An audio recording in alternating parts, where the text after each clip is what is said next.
County Medical Center has one of the busiest psychiatric units in the state. And now some employees claim the hospital needs to do a better job protecting them from violent episodes involving patients. News 4's Luke Moretti and the investigative team have been looking into this for a couple of months now. Yeah, several incidents involving injured workers prompted 3 employees to tell their story to News 4 Investigates. 2 of them were afraid to come forward on camera, fearing for their jobs. But a third, who thought she would never make it home to her family the day she was attacked, is stepping forward. I'm looking. I'm like, I don't like the way this is going. He just hauls off and just goes, boom. He cracked me right here. My head snapped so hard. Every day, Corey Spadone relives the beating she suffered at the hands of one of her patients at the Erie County Medical Center's psychiatric unit. I have nightmares every single night, and it's not necessarily about the gentleman who assaulted me. It's about not being protected.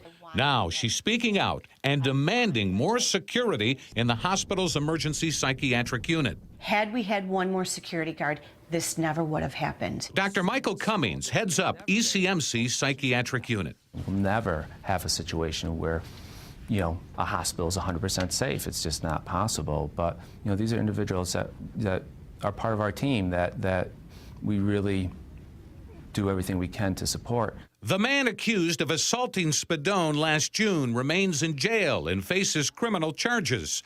Spadone has endured 2 surgeries, one to repair her shoulder and another recently to insert pins and screws in her neck.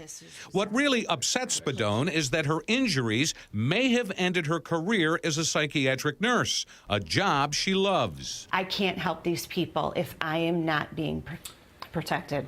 Spadone's incident was one of 4 last year in which 7 staffers were injured in the hospital's psychiatric emergency room known as CPEP, for Comprehensive Psychiatric Emergency Program. ECMC dedicated its new expanded psychiatric emergency room in January 2014. But some employees, including Spadone, say the new design is too open and leaves them vulnerable in the event of an incident.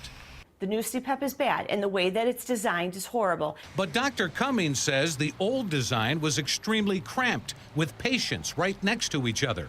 The larger space, while I think it is helpful in a myriad of clinical situations, it does come with an issue that it's wide open. And so sometimes, that can be an issue. But I think by and large, it's greatly improved our ability to treat patients, not worsened it.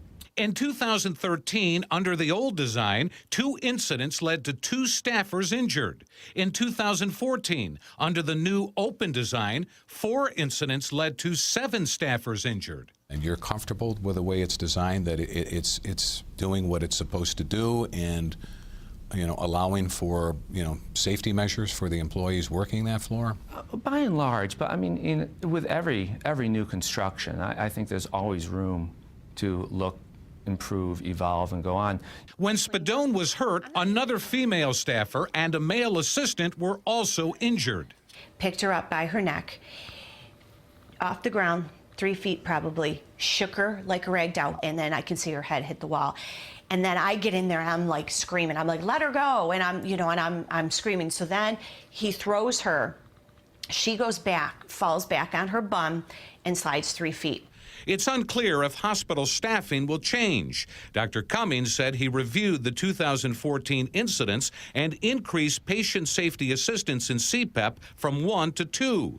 But he stresses that PSAs are not security guards. I don't think it's about the numbers nearly as much as about the training and how they interact with the rest of the treatment team that's actively working in that location. No one should go to work in any occupation with the expectation that violence will be part of the job.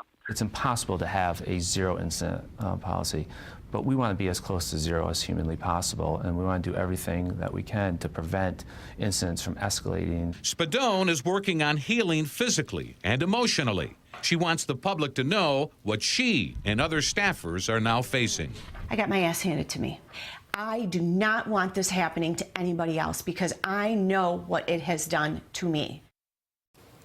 Now, in case you're wondering, Corey Spadone cannot sue her employer, in this case the hospital, because she's on state workers' compensation. Her motivation in coming forward is to shine a light on what she says is a problem that needs to be addressed. The State Office of Mental Health, which oversees the hospital's psychiatric unit, will consider staff security as part of its upcoming review. We'll keep you posted. Luke Moretti, News 4.